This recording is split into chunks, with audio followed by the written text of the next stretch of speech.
Terceira parte: fonética e fonologia. Classificação dos fonemas.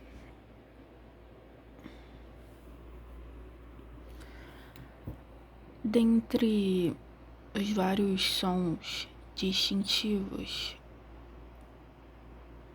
os sons que são a unidade sonora da língua portuguesa,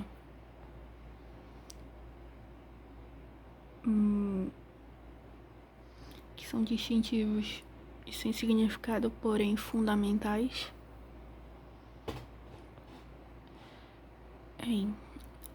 eles podem ser divididos em 3 grupos. Esses 3 grupos são conhecidos como vogais, semivogais e consoantes. O que vai variar? O que vai diferenciar esses 3 tipos de fonemas? É a variação na passagem de ar.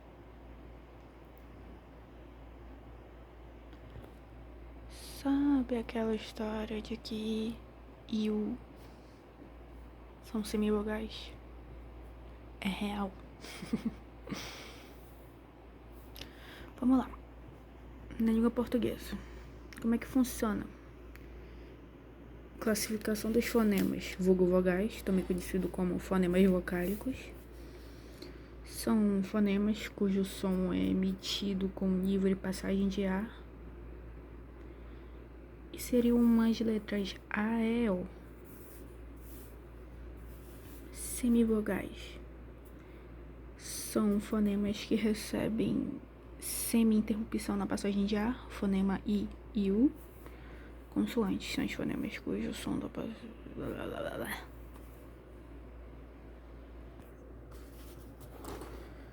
E aí, fonemas. Como é que eles funcionam? Então, como é que funciona a classificação dos fonemas? Os fonemas são de 3 tipos. Primeiro,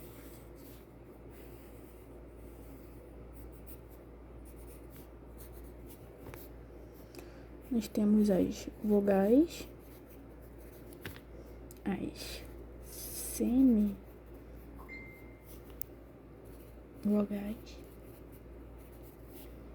e consoantes.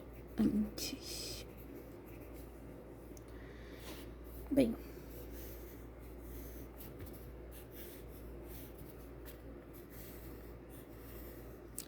o que vai diferenciar os 3? É justamente a passagem do ar.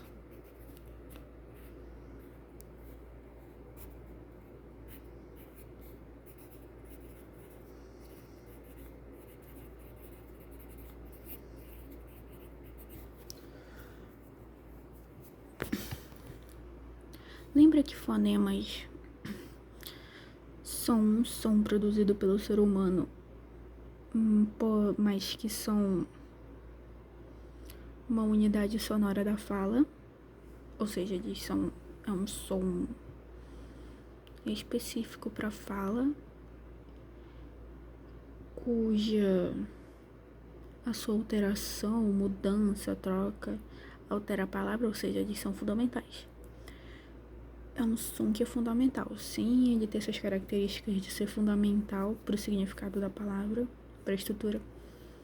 Sem ele ser uma unidade, ele não é um fonema. O que vai diferenciar? A passagem do ar. Esses fonemas se dividem em vogais, semivogais e consoantes. O que são as vogais? Vogais são fonemas. Vamos lá, o que seriam as vogais? São fonemas sem a interrupção da passagem de ar, ou seja, são sons que são produzidos com livre passagem do ar. Não tem um fechar de lábios, um dente, ou sei lá, a não ser que tu tenha um dente enorme, pra obstruir a passagem do ar. São sons que saem de forma livre. Na língua portuguesa, são 5. A, E, I, O, U. É isso que a gente aprende quando criança. Mas agora que a gente tá grande, especificando mais, na verdade, o vogal mesmo, sem nenhuma interrupção da passagem de ar, são essas aqui, A, E, O. Também tem uma variação fonética, não é muito da fonologia, mas acaba entrando, é mais uma variação fonética mesmo, que seria outra forma de pronunciar esses fonemas, tipo an, em, on, que é quando tu produz esses sons, não só com a boca, mas também com o nariz. Você anasala, é uma forma anasalada de produzir. Bem, esses fonemas são sem nenhuma interrupção, a saída de ar ao dizer esses fonemas é muito fluida. A, E, O. É que eu tô falando baixo aqui, mas é uma coisa muito fluida. Experimenta falar em voz alta e ver como sai bem limpinho, fluido.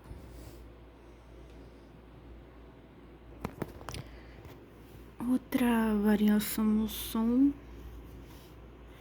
também seria a forma de falar E ou um E mais forte, mais rígido. E ou e você sabe que tem que pronunciar dessa forma quando você coloca o acento circunflexo. Prosseguindo. Quando ocorre as semivogais? Bom, as semivogais são fonemas produzidos com uma leve interrupção, uma meia interrupção, uma semi-interrupção na passagem do ar. Quando se pronuncia a letra I ou a letra U, você libera ele bem, o ar sai bem até, mas você percebeu, a gente faz meio que um bico, sabe? A gente meio que fecha um pouquinho a boca. Nem o francês, aquele estereótipo de francês, pra produzir esses sons.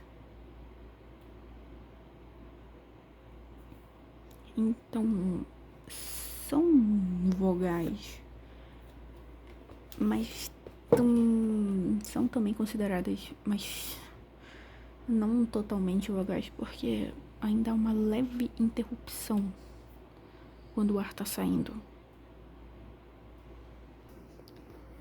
Também dá pra nasalar essas semivogais, liberando o som tanto com o nariz quanto a boca, no mesmo caso daqui.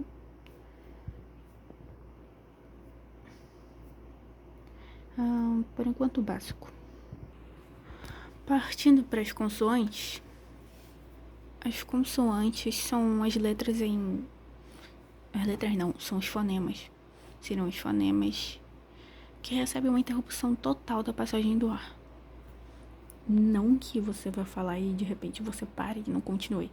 Apenas você libera o ar, há uma interrupção e depois sai. Tá. Por exemplo, o fonema B. Você primeiro solta o ar, junta os lábios e depois libera o ar. B. O som vem vindo da garganta, você fecha os lábios e depois abre. Assim sai o som do B. Do C e do D semelhantes, mas varia na posição da língua. Assim, a língua também é uma forma de interrupção. N. N. Você não chega a fechar os lábios na letra N, mas você coloca tanto o dente quanto a língua para produzir o som do N, interrompendo. Então, por isso que tem algumas letras que é difícil para uma pessoa desdentada pronunciar. Letras não, fonemas. Isso, fonemas, eu ainda confundo.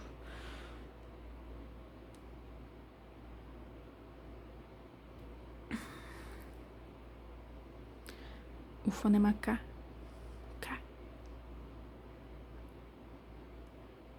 Também é uma interrupção. Z é uma interrupção bem interrompida, porque é tanto a língua quanto o dente quanto os lábios que você fecha. Z. Você precisa primeiro fechar, quer dizer, liberar o ar, depois fechar, juntar os lábios e depois aprender a liberar o som e tal. Precisa ter dente e língua pra isso também. Pega todas as vogais, tanto as vogais quanto as semivogais. Tudo que não for vogal e semivogal é consoante.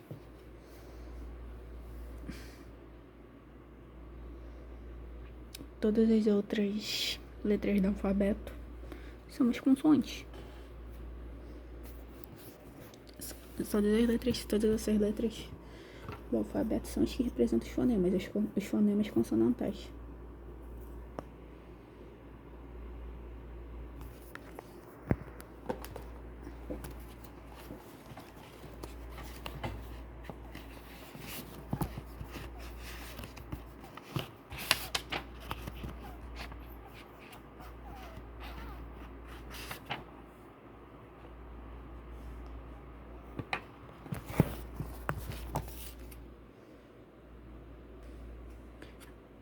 Isso aqui não é relevante, não vai cair numa prova de alguém que tá no ensino médio ou que faz qualquer outro curso. Isso só vai cair no curso de alguém que faz curso de letras, faculdade de letras mesmo. Mas tem até um quadro aqui mostrando como as consoantes se dividem. Tem as oclusivas, constritivas, as bilabiais, em que tem que ter o lábio para produzir o som. Labiodentais, se mistura tanto os dentes quanto os lábios. Alveolares, quando há contato da ponta da língua com os alvéolos dos dentes superiores. Muito irrelevante. Irrelevante mesmo. No caso de ensino médio, eu sei lá, mas só motivo de curiosidade. Eu não sei o que é constritiva, mas fica aí a imagem. Também tem um outro lado aqui. Isso também ocorreu com vogais e semivogais. Isso aqui é importante. Isso daqui chega a cair em provas. Seria você diferenciar os fonemas que são orais e nasais. Geralmente são vogais, quer dizer, as vogais que são orais ou nasais. As orais é que você só usa a boca. Ou seja, se você, por exemplo, tapar o seu nariz, o som vai sair normalmente. Se você tapar o seu nariz, por exemplo, arara. Arara é uma palavra que vai sair normal. Já os fonemas nasais são os fonemas, são os que você precisa tanto do nariz, tanto da boca quanto do nariz para produzir a palavra. Maçã. Falando maçã, tenta tapar o nariz pra ver como é que o som vai sair todo zoado. Também tem quanto à tonicidade. São os sons abertos que acabam com a boca mais aberta. E tem as fechadas, os que você meio que fecha a boca pra pronunciar elefante. Não fecha a boca totalmente, mas tem uma certa obstrução. Isso chega a cair em provas. Tipo, indicar é um fonema oral, nasal, sei lá. Eu acabei respondendo umas questões sobre isso, né? Nos exercícios aleatórios que eu fiz. Uma observação importante. E isso vai ser muito importante. É uma informação muito necessária para daqui em diante. A letra, quer dizer, para fins didáticos, quando a gente é criança, quando a gente está sendo alfabetizado, aprende letrado, sei lá.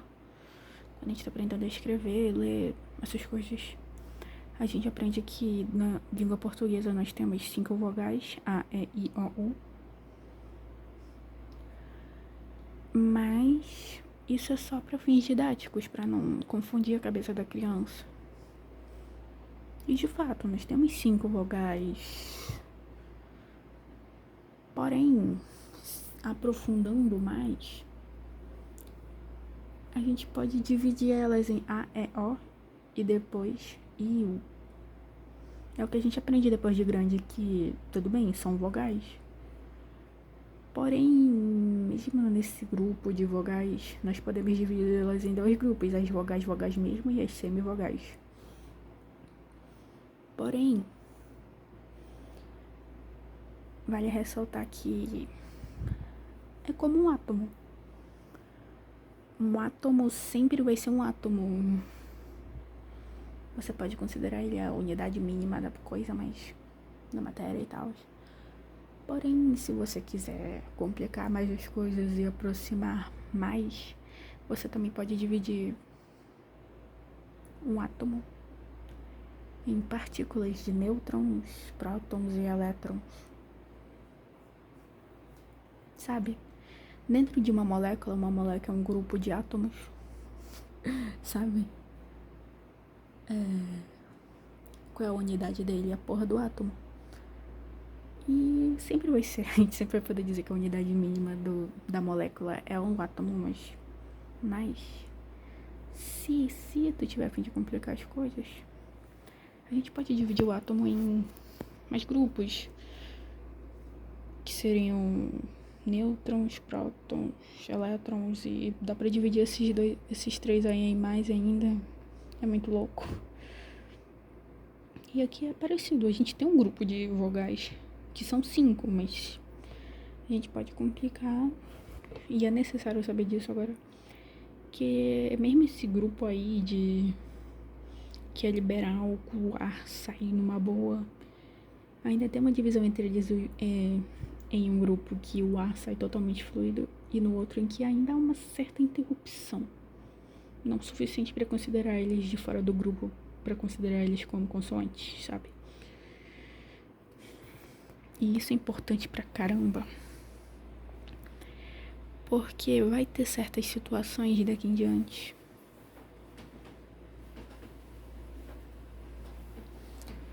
em que a letra I e a letra U você vai ter que considerá-la como vogais, e em outros casos você vai ter que considerar elas como semivogais. Essa divisão vai ocorrer num assunto mais adiante. Por isso que é importante lembrar que, dependendo do caso, quando é conveniente para o grupo aqui, né? Imagina que é tipo bullying, sei lá, uma amizade tóxica. Quando é conveniente, a letra I e a letra U fazem parte do grupo vogais. Elas podem assumir o título e falar, bater no peito e falar: eu sou a porra de uma vogal. Mas quando é conveniente também, elas são rebaixadas a semivogais, meras semivogais, simplesmente por estarem na presença de uma vogal completa. Isso acontece. Essa informação é importante saber, e é uma informação que você precisa saber até para responder algumas questões que comumente caem em provas, sei lá. Bom, isso daqui é só uma mera informação. Não que a gente vai usar isso agora, mas é só uma coisa pra se lembrar. Lembre-se, resumindo, é pra lembrar disso. Quando é conveniente, a letra I e a letra U é uma vogal, são vogais. E quando não, elas são consideradas semivogais. E sim, tem como saber. E é o caso de saber da estrutura da sílaba. Quando a gente for saber sobre a estrutura da sílaba, que isso vai cair. Na verdade, até antes já dá pra saber. Bem, é só isso que é pra lembrar mesmo. Que dependendo do caso, a letra I e a letra U podem ser vogais ou semivogais. Vai depender de umas paradas aí que vão ficar claras mais adiante. Não ficar pilhado com isso é uma boa dica. Agora, Assim, é algo que se aprende numa boa, então não ficar pilhado com isso. Beleza, eu descobri algo nas minhas anotações e bem depois da parte em que eu digo sobre isso daqui, eu acabei explicando quando que uma vogal se torna semivogal ou sei lá. Então, segundo esse mini manual de gramática aqui,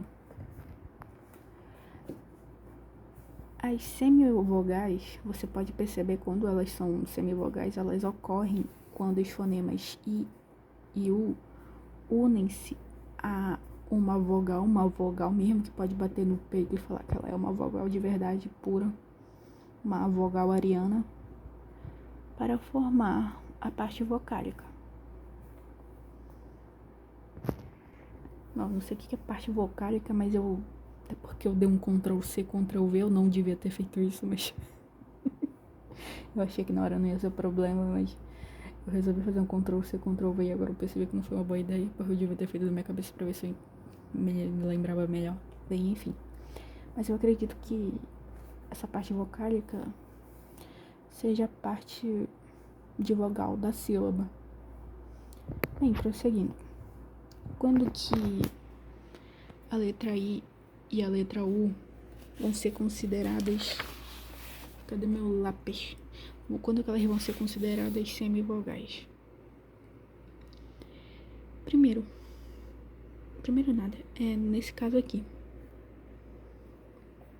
Se a letra I ou letra U estiver na presença de uma vogal mesmo, uma vogal ariana pura, o que vai acontecer? A identidade mestiça da letra I e da letra U vai ficar em evidência, mano. Pô, vai ficar claro que tudo bem, também é uma vogal, mas, pô, na presença de aqui de um ariano, mano, dá pra perceber que esse daqui é um mestiço. Pô, não tem como, mano. Fica claro.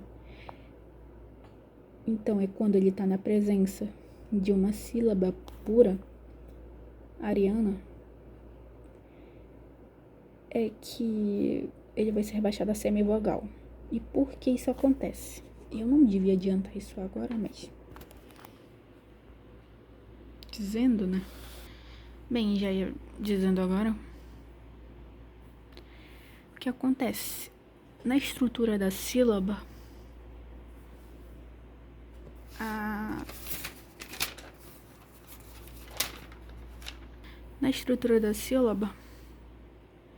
só pode, pra existir sílaba, sei lá, no critério, são 2 critérios. Na verdade tem mais critérios, mas por enquanto eu vou citar aqui só esses. Primeiro, tem que ter uma vogal. Segundo, só pode haver uma vogal. Se houver mais de uma vogal, aí o que vai acontecer? Uma dessas vogais vai ter que ceder e ser rebaixada a semivogal. Cara, nesse mundo aqui, mano, só cabe um, tá ligado? Nesse pódio aqui tá a estrutura da sílaba, cada uma dessas coisinhas aqui que parece, sei lá, um banco, será uma sílaba. E nos cantos, na parte de baixo, estão as consoantes. Por quê? Porque não pode ver. Tá até a letra C aqui, dizendo que são consoantes. Por quê? Porque só pode haver vogais no pódio, no ápice da sílaba. Nas sílabas você tem primeiro um aclive, que é a subida do ar, um ápice, que é essa parte estabilizada, e um declive, ou seja, uma queda na saída de ar. É assim que funciona uma sílaba.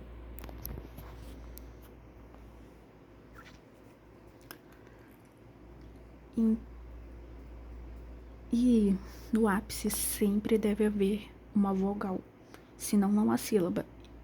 Porém, só pode ter uma vogal. Não importa qual vogal seja, contanto que ela seja única na sílaba. Mas se ocorrer de, por exemplo, uma sílaba tiver mais de uma vogal, que é o caso dessa sílaba aqui, da palavra Paraguai. Nossa, tô desfocado. Na palavra Paraguai, nessa sílaba, na última sílaba, tem 3 vogais. O que acontece? Como no ápice só pode haver uma vogal, no aclive e no declive, na subida e na descida da sílaba, do som,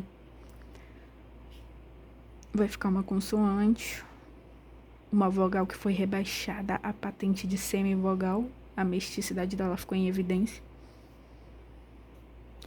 Então ela vai ser rebaixada ao mesmo nível das minorias, dos, sei lá. E tem uma outra semivogal aqui, no declive, na caída de som, que é a letra I. Então, numa sílaba você pode ter mais de uma semivogal, tem uma consoante acompanhando, às vezes até uma única vogal. Tem sílabas que você só tem uma vogal apenas. Você não tem nenhuma consoante acompanhando ela, você só tem um fonema. Mas é sempre uma vogal. Porém, lembre-se, sempre tem que ter uma vogal. O motivo disso é esse que eu expliquei. Por que a letra I e a letra U, dependendo do caso, são consideradas semivogais? Porque quando tá só ela na sílaba, tudo bem.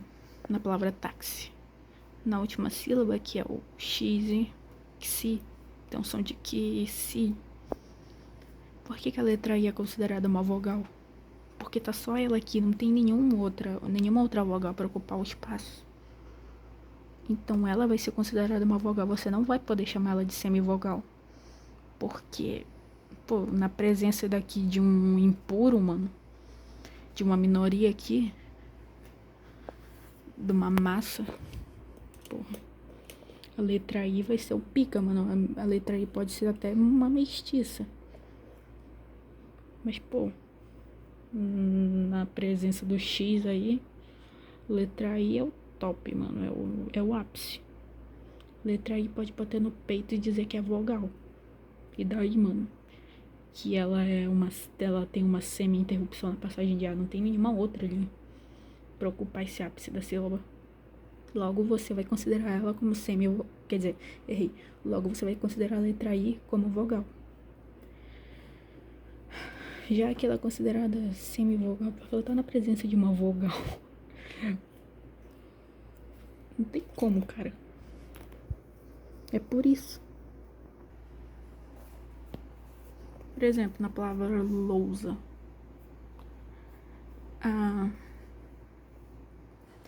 Tem 2 sílabas. Nessa aqui, sílaba aqui, lou.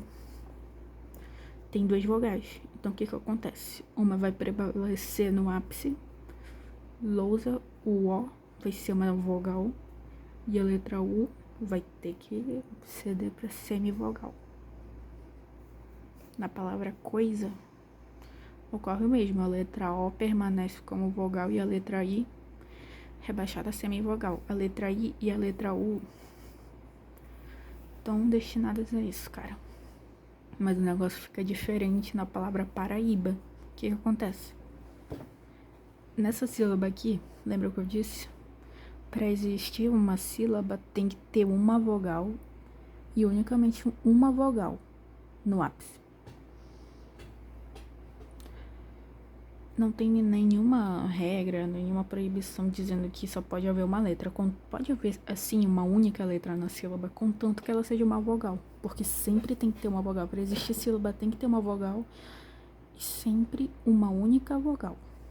Tem que ter uma vogal, porém sempre uma única vogal. Por isso que existe a sílaba aqui. Uma sílaba em que o I tá sozinho.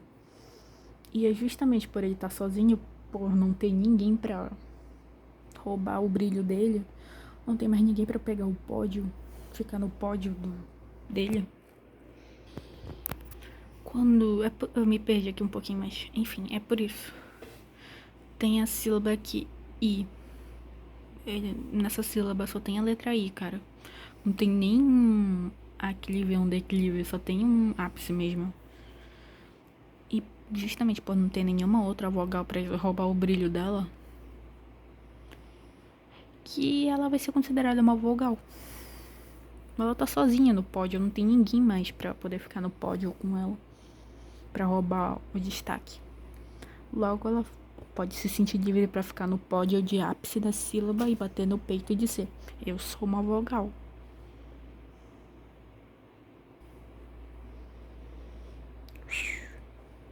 Também tem aquilo lá que eu expliquei daquela hora, sobre as vogais podem ser orais ou nasais, e abertas ou fechadas, mas eu não quis explicar isso por escrito. Nham, nham, nham. Eu não quero muito bugar a cabeça de ninguém, mas às vezes acontece. Às vezes, né? Sim, acontece das grandes vogais puras se encontrarem numa mesma sílaba, que seria o caso da palavra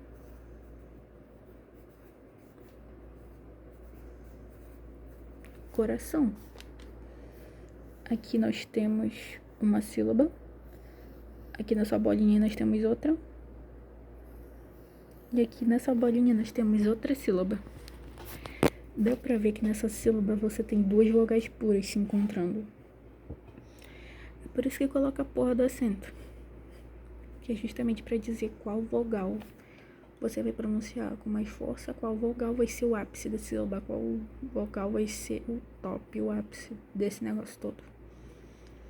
Então, sim, ocorre de uma vogal pura ser rebaixada a uma posição de semi-vogal. Tudo para que apenas uma prevaleça como vogal. Sim, mano. Nem a tríade das pica, mano, tá livre dessa exclusão de que só um deve ficar no pódio.